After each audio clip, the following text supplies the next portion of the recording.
안녕하십니까, 이용태입니다. 이번 시간에는 작업 환경 설정하는 방법에 대해서 알아보도록 하겠습니다. 자, 포토샵뿐만 아니라 다른 프로그램에서도 이제 작업 해당 프로그램에 대한 작업 환경 설정을 하게 되는데요. 자, 포토샵에서도 역시 마찬가지로 이제 작업 환경에 대한 설정을 해줄 수가 있죠. 자, 우리가 작업을 어떠한 형태로 하느냐, 그리고 작업자의 작업 취향에 따라서 작업 환경 설정에 대해서 설정을 할 필요가 있습니다. 설정할 필요가 있습니다. 자, 그래서 설정을 어떻게 하느냐에 따라서 이제 보다 이제 효율적인 작업을 해줄 수 있기 때문에 지금의 이제 작업 환경 설정에 대해서는 상당히 중요한데요. 여러분은 지금 포토샵을 처음 하시는 분들이 대부분이기 때문에 이번 시간에는 포토샵에 대한 작업 환경 설정, 즉 프레퍼런스의 주요 기능에 대해서 살펴보도록 하겠습니다. 살펴보기 위해서 에디트 메뉴 쪽으로 가봅니다. 에디트 메뉴, 자, 아래쪽으로 이동을 해 보면은 프레퍼런스 있죠? 여기에서 제너럴부터 카메라 라우까지 이제 설정을 해줄 수 있는데, 자, 역시 주요 기능에 대해서 만 살펴보도록 하겠습니다. 자, 먼저 제너럴은 일반적인 작업 환경 설정인데요. 특별히 손댈 필요는 없을 것 같습니다. 자, 넘어갑니다. 인터페이스. 자, 인터페이스는 이제 인터페이스에 대한 색상에 대한 설정을 해줄 수가 있습니다. 저 위쪽 부분에 이 부분에 대해서만 설명을 해볼까요? 자, 여기 컬러 테마가 있는데요. 현재 여기 중간색이죠. 중간색. 자, 여기 지금 어두운 색이고요. 중간. 자, 여기는 좀 밝은, 완전히 밝은. 자, 이렇게 인터페이스의 톤을 설정을 해서 여러분이 가장 작업하기 적당한 그런 밝기로 설정을 해줄 수가 있습니다. 집중력 향상을 위해서는 좀 어둡게 해주는 것이 좋겠고요. 자, 또 너무 어두우면 또 시력에 영향을 또 줄 수가 있죠. 그래서 조금 밝게 설정을 했습니다. 자, 저는 이 정도의 톤으로 작업을 계속 할 거고요. 자, 그 밖에 컬러에 대한 설정을 할 수 있는데요.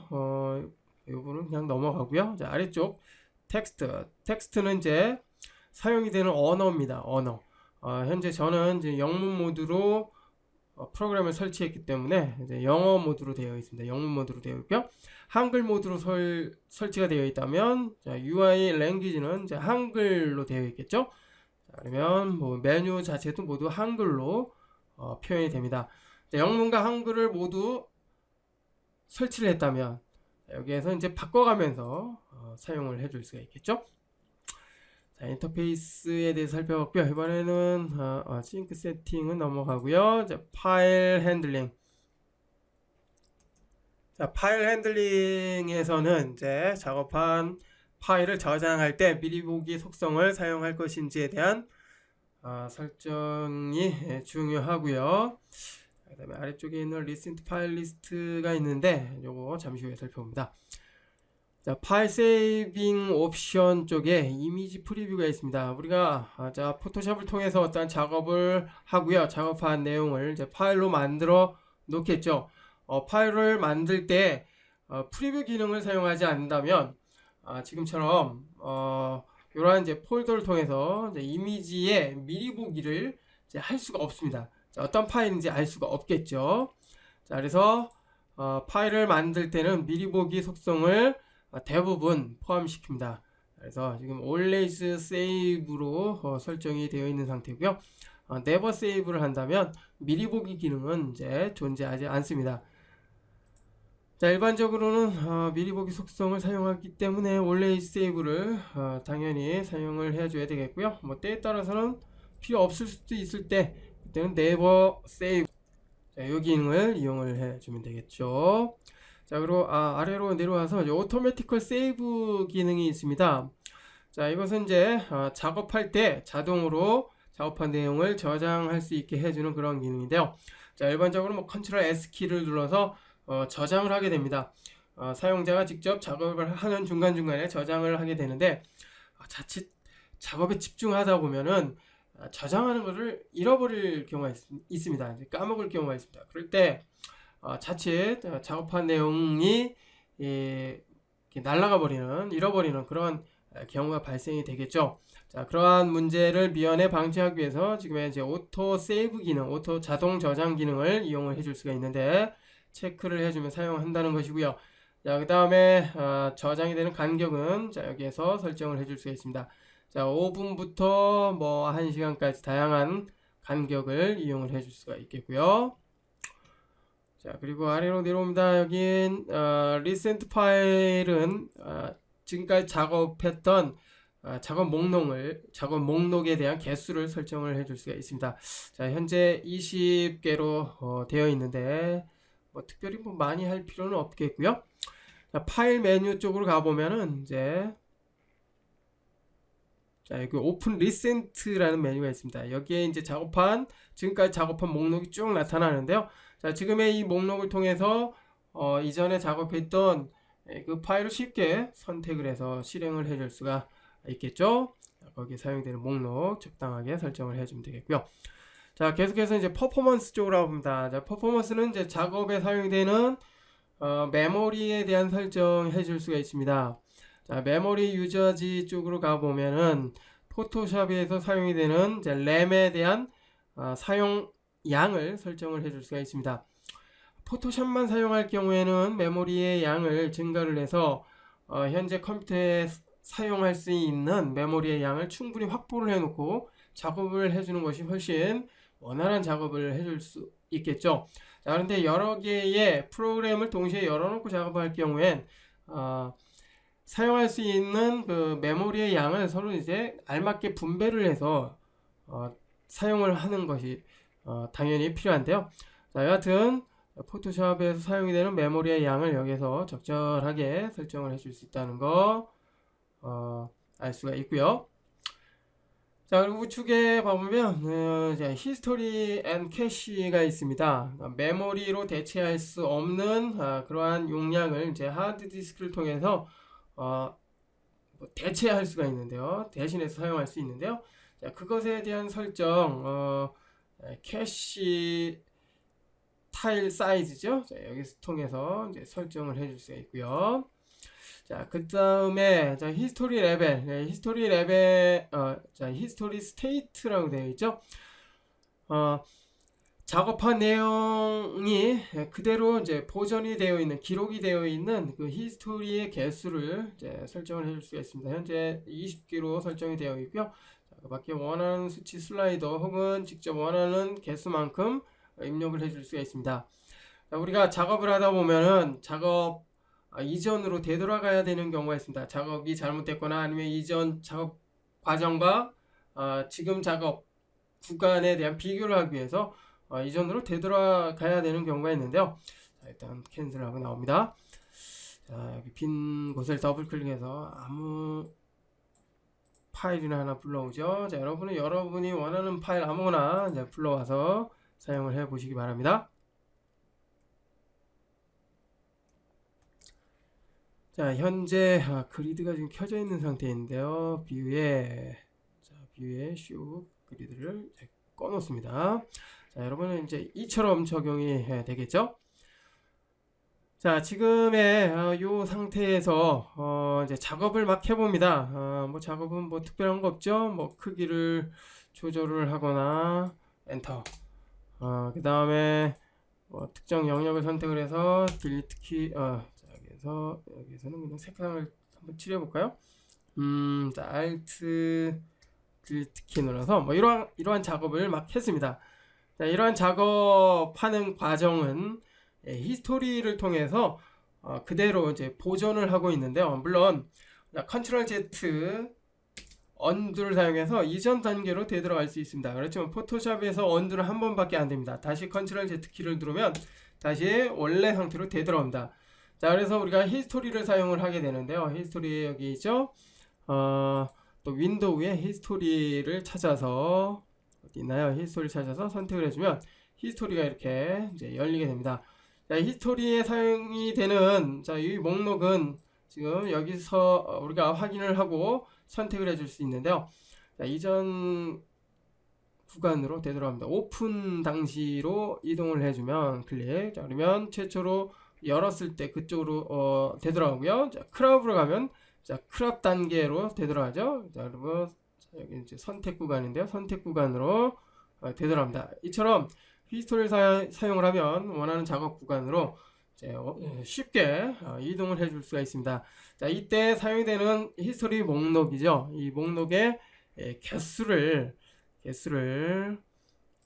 퍼포먼스의 히스토리 스테이트의 개수를 통해서 우리가 설정을 해줄 수가 있습니다. 뭐 충분한 목록의 개수를 설정해 놓고 작업을 해주는 것이 좋겠고요. 그렇지만 지나치게 많이 사용하면 시스템의 리소스, 지금 램을 많이 사용하기 때문에 작업에 도움이 되지는 않습니다. 그만큼 작업 속도가 느려질 수 있기 때문이죠. 참고를 해 주시기 바라고요. 자, 그리고 아래쪽에 있는 여기 디스크 캐시 디스크 한번 볼까요? 자, 여기는 이제 캐시하고 관련이 있는데요. 사용이 되는 램을 대체해서 사용이 될 하드 디스크를 선택을 해줄 수가 있습니다. 현재는 C 디스크로 되어 있고요. 사용이 될 하드 디스크, 캐시 디스크로 사용이 될 하드 디스크는 가급적 풍부한 용량, 여유 있는 용량의 디스크를 사용하는 것이 좋고요. 그리고 하드 디스크의 속도 굉장히 중요합니다.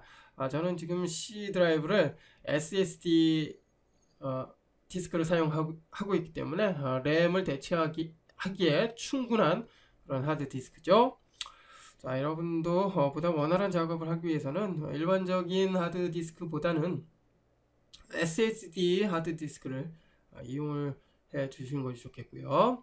물론 아직까지는 SSD 하드 디스크가 좀 가격이 좀 비싸다는 게 좀 흠이지만 말입니다. 자, 여하튼 넘어가고요. 그 다음에 그래픽 프로세스 세팅이 있는데요. 자, 포토샵에서도 우리가 3D 작업을 할 수 있습니다.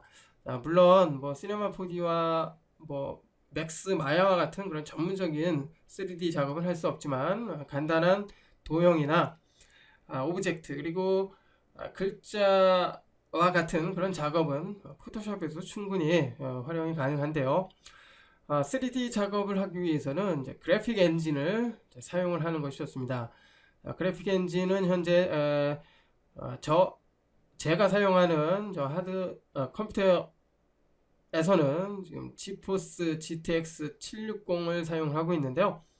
자, 이처럼 그래픽 GPS를 이용할 수 있는 그러한 그래픽 카드를 사용하시는 분들은 여기에 유저 그래픽 프로세스를 체크를 해서 사용을 하는 것이 좋습니다. 자, 그래야지 3D 작업을 원활하게 해줄 수가 있고요. 어드밴스 세팅을 들어가면 이제 드로잉 모드가 있는데요. 어드밴스로 했을 때 가장 좋은 성능을 발휘하게 되겠죠. 자, 물론 지금의 요 환경은 그래픽 카드 오픈GL과 GPU를 GPU가 지원이 되는 그래픽 카드를 이용을 했을 때만 사용할 수 있다는 거 참고를 하십시오.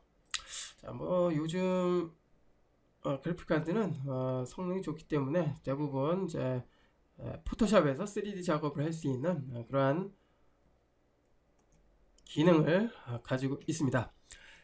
자, 계속해서 이제 커서에 대해서 살펴봅니다. 자, 커서는 이제 마우스 포인트가 지금 움직이는 이 부분을 말하는데요. 자, 커서의 모양을 어떤 형식으로 할 것인지 설정을 해줄 수 있습니다. 자, 가령 페인트 커서 중에서 이제 우리가 브러쉬를 통해서 지금은 선택을 할 수 없지만 브러쉬를 통해서 그림을 그릴 때 커서의 모양이 또 중요한 역할을 하죠. 자, 스탠다드를 사용을 한다면 이렇게 브러쉬 모양으로 사용을 하게 되겠고요. 자, 그리고 아래쪽에 있는 프리사이스를 사용을 하면 자, 이렇게 열십자 모양으로 이렇게 바뀝니다. 세부적인 작업을 할 때 주로 사용을 하는 그러한 커서의 모양이고요. 그 다음에 아까 이제 노멀 브러쉬 팁이 이렇게 되어 있었죠. 아까 이게 이제 기본인데요. 자, 이것은 우리가 캡스락 키를 켰을 때와 껐을 때의 지금의 이 커서 모양이 달라지게 됩니다. 다시 한번 확인을 해보기 위해서 캔슬을 해주고요. 자, 브러쉬 툴을 선택을 해줍니다. 자, 확인해보면 지금 세부 작업을 하기 위한 열십자 모양으로 이제 바뀌었고요. 캡슐 키를 눌러보면은 자, 캡슐 키를 눌러보면 자, 이렇게 바뀐 것을 또 알 수가 있죠. 자, 이처럼 이제 캡슐 키와 캡슐 키를 이제 껐을 때에 변화되는 모습 설정을 해줄 수가 있습니다. 자, 다시 한번 들어보면 커서 이제 스탠다드로 바꾼 다음에 다시 한번 캡슐 키를 사용하면 스탠다드 원래의 브러쉬 모양 그리고 열십자 모양으로 이렇게 바뀌면서 작업을 해줄 수가 있습니다. 다시 커서로 되돌아가고요. 그 다음에 우측은 이제 뭐 그 밖에 커서의 모양이죠. 뭐 스탠다드로 할 것인지 프리사이즈로 할 것인지에 대한 설정 해줄 수가 있고요. 자, 그리고 이제 브러쉬 프리뷰에 대한 이제 컬러네요. 네, 컬러 넘어가고요. 그 다음에 트랜스페런시 이제 배경에 사용이 되는 투명한 영역에 대한 표시입니다. 자, 이거는 자, 일단 새로운 도큐멘트 하나 만들어 볼까요? 도큐멘트의 배경을 투명하게 트랜스페런트를 해주고 자, 기본 뭐 크기 그대로 사용을 해봅니다. 됐습니다. 자, 포토샵에서 이제 배경이 투명하다는 그런 표시로 이렇게 체크 무늬 형태로 이렇게 보여집니다. 흰색과 회색이 반복이 되는 이렇게 체크 무늬로 표현이 되는데 이 체크 무늬는 이제 투명하다는 의미로 우리가 이해를 하게 됩니다. 이 체크 무늬의 크기, 색상 등을 여기에서 설정을 해줄 수 있는 것이죠. 그리고 오페시티를 통해서 불투명도 설정을 해줄 수가 있고요. 그리고 유니트 N 룰러죠. 네. 간격, 단위, 이제 자에 대한 이제 단위에 대한 설정을 해줄 수가 있습니다. 자, 유니트 룰러가 지금 센티미터로 되어 있고요. 그 밖에 픽셀 혹은 뭐 밀리미터 등 다양하게 설정을 해줄 수가 있습니다. 자, 포토샵에서 우리가 정교한 작업을 하기 위해서 이 자라는 것을 사용합니다. 룰러를 사용하게 되는데요. 자, 여기에서 한번 어디에 있나요? 뷰 메뉴 쪽으로 가서 룰러를 켜봅니다. 자, 그러면 이 자가 왼쪽하고 위쪽 부분에 자가 생성이 되는데요. 자, 지금의 자를 끌어들여서 자를 이용을 해서 특정한 부분에 표시를 해놓고 그 표시된 부분에 정확하게 맞게 어떤 작업을 해줄 수가 있습니다.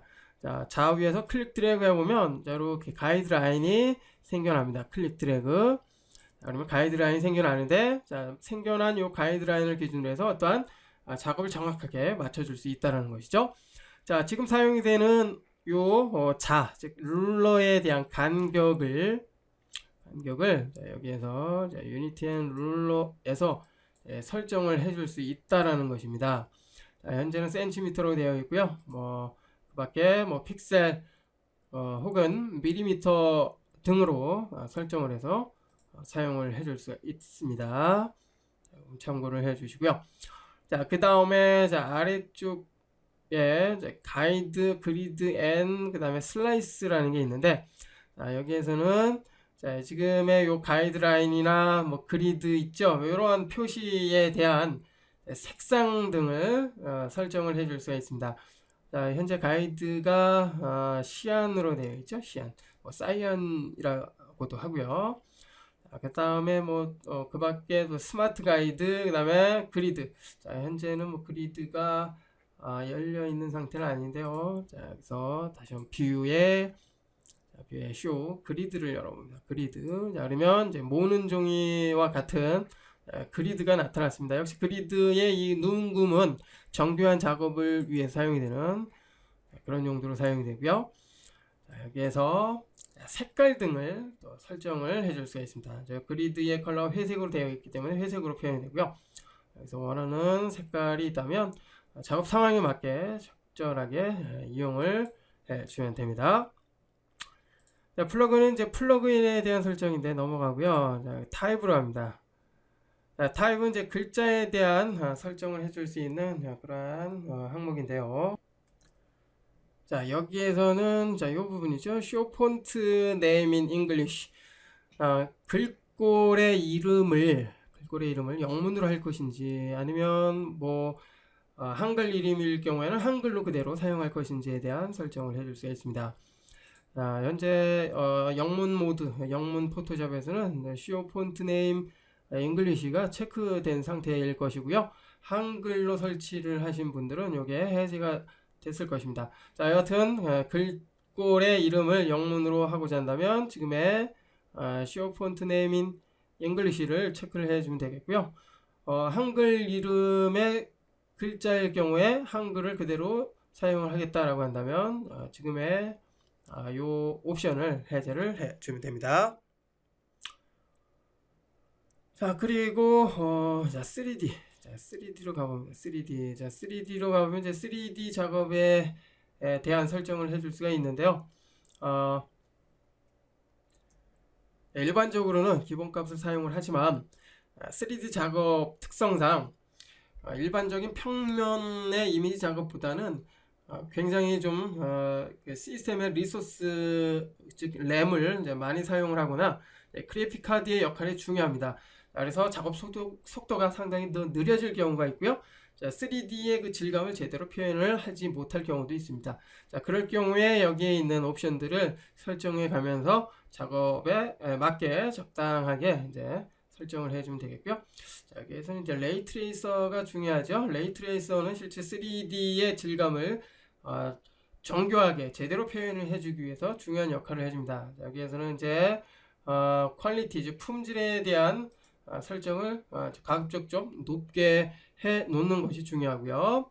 자, 그런데 지나치게 높게 설정을 해 놓으면 3D 오브젝트를 미리 보기 하는 프리뷰하는 그 속도가 상당히 느려질 수 있습니다. 그래서 작업 성능에 맞게 여러분이 사용을 하는 컴퓨터의 성능에 맞게 적절하게 설정을 해 줄 필요가 있습니다. 자, 이번 시간에는 포토샵에서의 작업 환경에 대해 살펴봤고요. 처음 하시는 분들이기 때문에 아주 중요한 그 환경에 대해서만 살펴봤습니다. 지금 살펴본 이 환경에 대해서 여러분들이 확실하게 좀 이해를 해 줄 필요가 있고요. 지금의 작업 환경은 원활한 작업을 하기 위해서 상당히 중요한 역할을 하기 때문에 지금 살펴본 것만이라도 반드시 기억을 해 주길 바랍니다. 자, 여기서 마지막으로 포토샵을 최초로 설치를 해서 실행을 했을 때처럼 모든 환경에 대해서 초기 값으로 되돌려주는 그런 방법에 대해서 살펴보도록 하겠습니다. 자, 포토샵을 이제 완전히 닫아주고요. 자, 포토샵을 이제 실행을 할 때, 컨트롤 Alt Shift 키를 누른 상태에서 포토샵 실행 이 아이콘을 더블 클릭하면 자, 이렇게 어도비 포토샵이라는 이 창이 나타나게 됩니다. 여기서 이제 Delete the Adobe Photoshop Setting 파일이라고 되어 있는데요. 자, Yes 버튼을 클릭하면 포토샵이 이제 최초로 설치가 돼서 실행이 됐을 때처럼 초기 값으로 실행을 하게 됩니다. 뭐 앞서 뭐 환경 설정을 해놨다면 그 환경 설정된 속성이 모두 초기 값으로 되돌아간다는 것이죠. 필요하다면 Yes 버튼을 클릭을 해서 초기 값으로 실행을 해주면 되겠고요. 그렇지 않다면 No 버튼을 이용을 해주면 되겠죠. 자, 이처럼 포토샵에 초기 값으로 실행을 하고자 한다면 컨트롤 Alt Shift 키를 누른 상태에서 포토샵을 실행을 하면 된다는 거 참고하시기 바랍니다.